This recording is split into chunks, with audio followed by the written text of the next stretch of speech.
Oi, gente, bom dia a todos. Estamos aqui para mais uma aulinha, dicas de saúde e sobrevivência em ambiente hostil.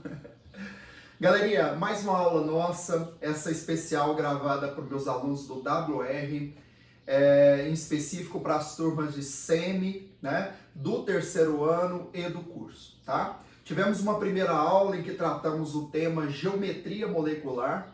E aí, como a gente sempre faz, né, aquela revisãozinha inicial, nessa aula nós tratamos de todas as geometrias em que o elemento central não tem elétrons não ligantes, né?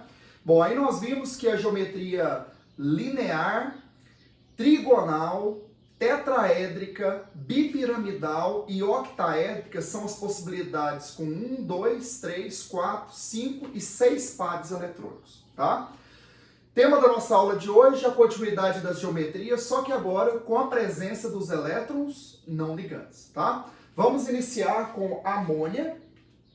Olha a estrutura da amônia. Nitrogênio, família 5A, 5 elétrons na camada de valência.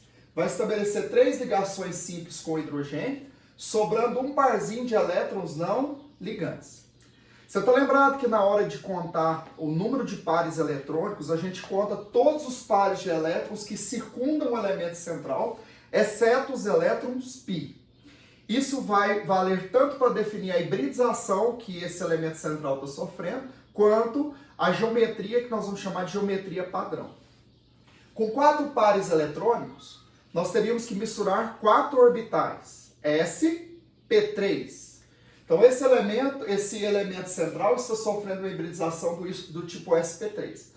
Com 4 pares, como combinado na primeira aula, nós temos que formar um tetraedro. Então esse tetraedro, ele vai ser a geometria dos pares eletrônicos em volta do nitrogênio. Só que na hora de dizer a geometria da molécula, nós vamos excluir o par de elétrons que faz menção aos elétrons não ligantes. E aí, se você ficasse só com essa parte de baixo dessa geometria tetraédrica, com a exclusão ou degeneração desse par eletrônico, nós teríamos a geometria piramidal, tá? Gostaria que você visualizasse isso aqui no meu super projetor 3D, né? Elaborado com esses palitinhos de churrasco. Ó, essa seria a geometria com 4 pares eletrônicos. O que você vai imaginar? Que esse par eletrônico aqui, ele não é uma ligação química. Então, minha molécula vai ser formada só por esses 3 pares eletrônicos e, obviamente, eu teria aqui o par de elétrons não ligantes, né? Essa parte só do tetraedro, então, dá a geometria piramidal, ok? Já queria destacar uma coisa. A geometria piramidal, como ela deriva do tetraedro, ela teria aqui o ângulo de 109 graus e 28 minutos. E aí eu vou até fazer menção aqui agora com o pincel, como se o par de elétrons não ligantes aqui, ele tivesse uma densidade eletrônica levemente maior e exercesse uma repulsão um pouco maior do que os elétrons não ligantes. O que faz com que esse ângulo aqui fique levemente menor em relação ao ângulo original dos pares eletrônicos, tá? Essa é uma teoria importante. Quanto maior o número de pares eletrônicos em volta do elemento central na forma de elétrons não ligantes, menor serão os ângulos de ligação, ok? Vamos então conferir a geometria? A amônia, gente, ela não vai ter os 109 graus e 28 minutos, 107,8. Queria só destacar que esses ângulos agora, com distorção, em função dessa nuvem que faz a repulsão maior, você não precisa dominar isso, tá? Basta você saber que ela é menor do que o ângulo original da geometria dos pares eletrônicos, ok? Bom, então nós temos aqui a tal da geometria piramidal, que é o caso da amônia. Galera, bacana ou não? Se uma provinha me questionasse qual a geometria dos pares de elétrons na amônia, minha resposta, tetraédrica. Qual a geometria da molécula? Eu vou degenerar o par eletrônico, que é o elétron não ligante, nós vamos ter a geometria piramidal. Perfeito? Ok? Vamos à próxima? Água. Ok? Estrutura da água, né? Oxigênio fez duas ligações, como ele é da família 6A, vai sobrar dois pares de elétrons não ligantes. Ok? Se eu contei 4 pares de elétrons em torno do oxigênio, nós temos então a hibridização sp3, da mesma forma que a amônia.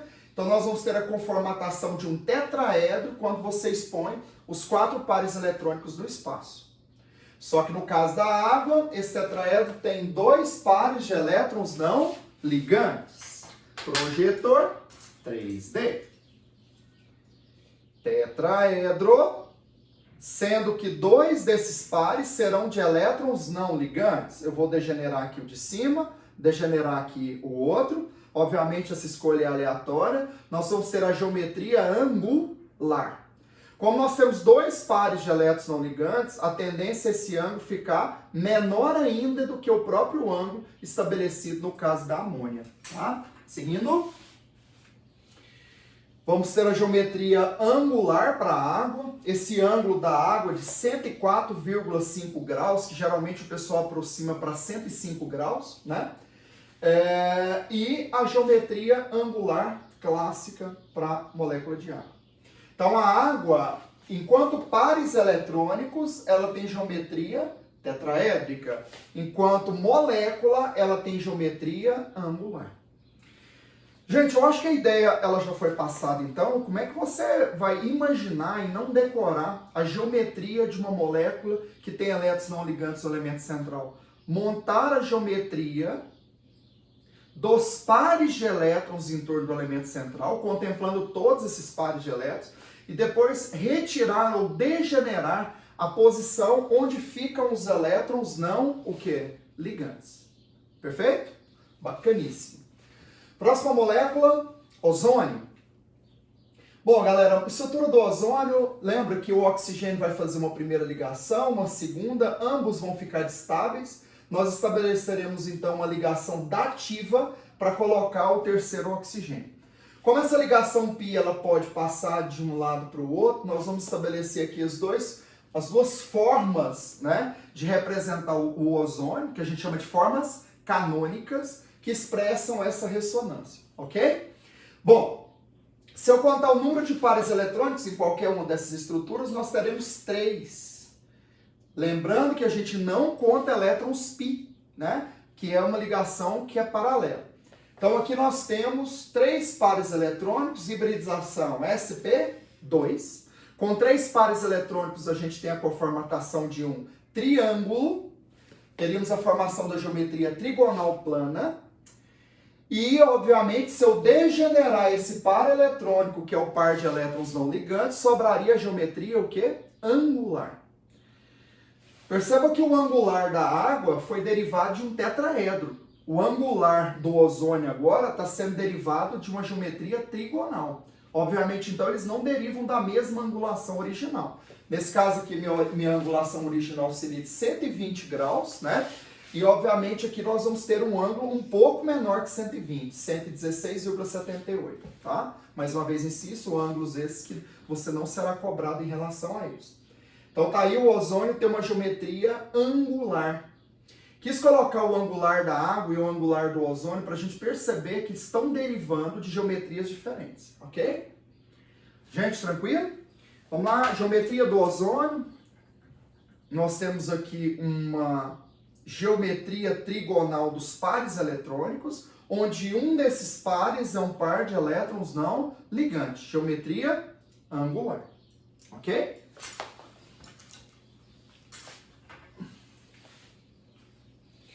Moçada, agora nós temos uma geometria um pouco mais problemática, né? Mas vamos com calma e eu tenho certeza que você vai entender isso muito bem. Tetrafluoreto de enxofre. Enxofre faz 1, 2, já atingiria o octeto. Teria mais 2 flúores para colocar. Se o enxofre já está estável e o flúor não consegue receber ligação dativa, teríamos que fazer uma expansão de octeto. Então faríamos mais 2 ligações aqui em expansão de octeto, ok? O enxofre que tinha 6, fez 4 ligações, vai usar 4 elétrons e vai sobrar um par. Contaremos então em volta do enxofre 5 pares eletrônicos. Com 5 pares eletrônicos nós vamos ter S, P3D. Sempre lembrando que sempre que nós temos aí uma expansão de octeto, teremos o uso do orbital D. Bom, nós tínhamos combinado, vou tentar montar com vocês aqui primeiro no projetor 3D para tentar visualizar isso melhor, que a geometria caracterizada por 5 pares eletrônicos tem um triângulo na base e uma pirâmide voltada para cima e uma pirâmide voltada para baixo. Essa é a geometria bipiramidal, né? Ou bipirâmide trigonal. Por que eu falei que essa geometria é um pouquinho mais problemática? Que é a única que nós estamos vendo, que nós temos dois ângulos diferentes. Essa região da base do triângulo eu vou chamar de região equatorial, onde o ângulo aqui é de 120 graus. Aqui nós temos o coaxial inferior, coaxial superior, ângulo de 90 graus em relação à base. Então qual que seria a ideia? Essa é a única geometria que eu vou ter que preocupar onde ocorrer a degeneração do par eletrônico.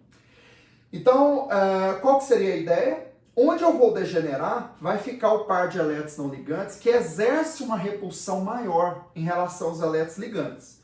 Então, ele tem que ficar, obviamente, numa posição onde o ângulo é maior, para que a repulsão seja menor. E o ângulo é maior na base, onde o ângulo é de 120 graus. Então, nós teríamos uma conformatação mais estável se esse elétron não ligante ele fosse retirado na base e não nas regiões coaxiais. Então, se eu retirasse um par eletrônico, nós teríamos isso, que é o que nós vamos chamar de geometria gangorra. Se eu retirar mais um par eletrônico na região equatorial, nós vamos ter a geometria T.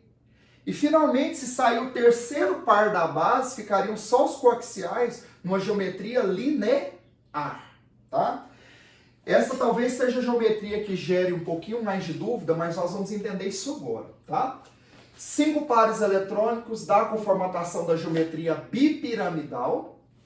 Perceba que aqui ela está virada, né? Aqui nós teríamos o triângulo da base e as regiões coaxiais. Então nós vamos degenerar o par eletrônico em uma das posições da região da base do triângulo. Sobrando apenas essa parte, então, nós teríamos aí a famosa gangorra, tá? Essa é a gangorra, tá? Perceba que se a gente pensar na gangorra em si, do jeito que ela ficou, nós teríamos ângulos aqui de 180 graus, né? Ângulo daqui de 90, né? E aqui os ângulos de 120, que eram os originais da base. Mais uma vez, insisto, a presença do elétron não ligante aqui distorce esses ângulos. E aí, obviamente, você não vai ter exatamente o ângulo de 180, exatamente o ângulo de 120, tá? Então, nós vamos ter aí distorções em relação a essa geometria, tá? Alguns livros mais antigos, né? A gente encontra, inclusive, eles falando geometria de tetraedro distorcido, né? Obviamente, hoje a nomenclatura utilizada é essa, ok? Bom, galera, na mesma linha de raciocínio, trifluoreto de bromo. Trifluoreto de bromo, o bromo faria uma ligação com o flúor e já atingiria o octeto. Nós colocaríamos mais 2 flúores por expansão de octeto, já que um halogênio não é capaz de receber uma ligação dativa.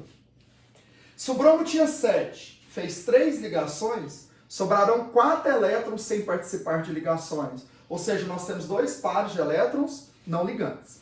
Você ali na hora, né, pensando na geometria. Se eu tenho 5 pares eletrônicos, eu tenho que formar a bipirâmide trigonal ou bipiramidal, com a mesma hibridização anterior, porque nós estamos falando de 5 pares eletrônicos.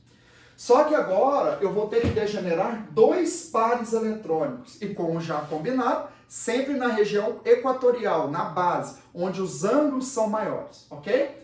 Se eu fizer a degeneração de 2 pares eletrônicos, nós vamos ter essa geometria sobrando para a molécula, essa geometria em formato de T, geometria T, ok? Legal, gente? Insistindo com a ideia, aqui na teoria o ângulo seria de 180, na teoria o ângulo seria de 90 graus. Mas a presença dos pares de elétrons não ligantes aqui presos, né, como nós estamos vendo na figura superior, vai permitir algumas distorções. O ângulo que seria de 90 passa a ser 86,2, né, e assim por diante, ok? Bom, essa é a geometria T. Fechando essa série de geometrias derivadas da bipiramidal, inclusive o caso que caiu na última prova do Enem, né? Caiu de fluoreto de xenônio, só que lá a pergunta não era geometria, era simplesmente o número de elétrons que o xenônio ficaria na camada de valência. Xenônio vai fazer com o flúor 2 ligações de expansão de octeto.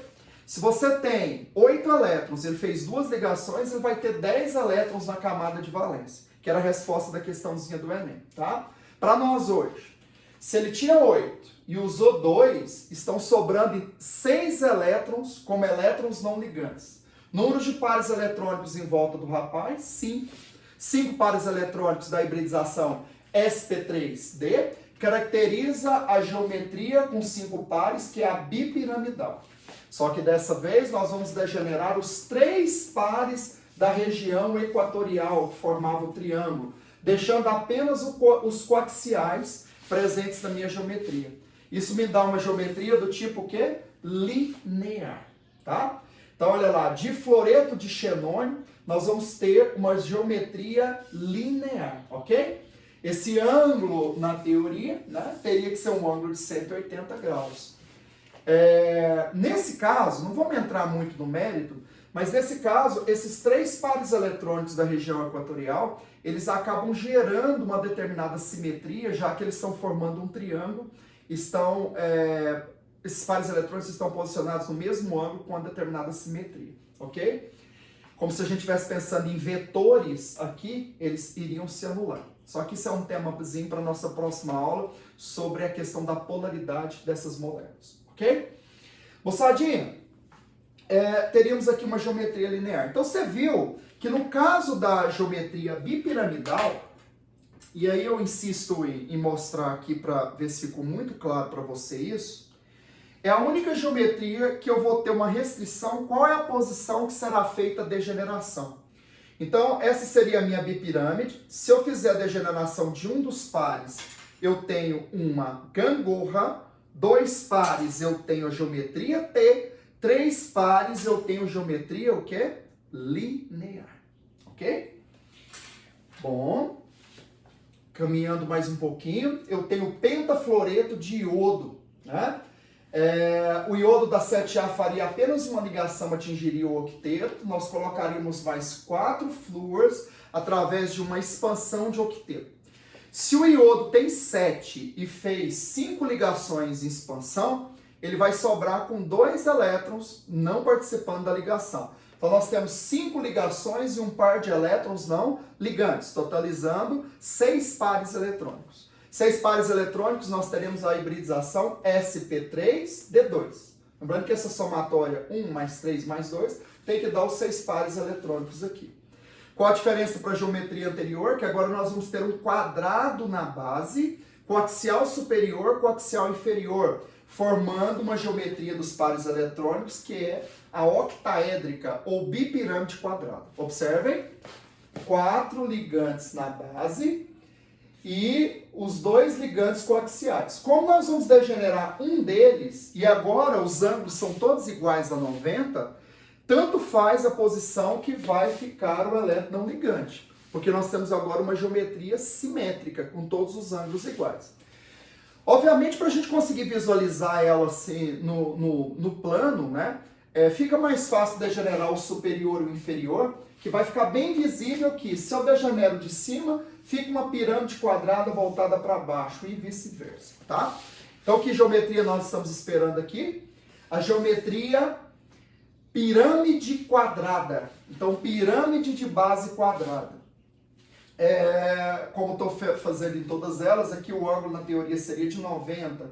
Obviamente, o par de elétrons não ligantes degenerado da parte de baixo, ele vai fazer uma distorção nesses ângulos de ligação, né? Dá para perceber essa distorção aqui. Em vez de ângulo de 90, nós vamos ter um ângulo aqui de 81,9 graus, ok?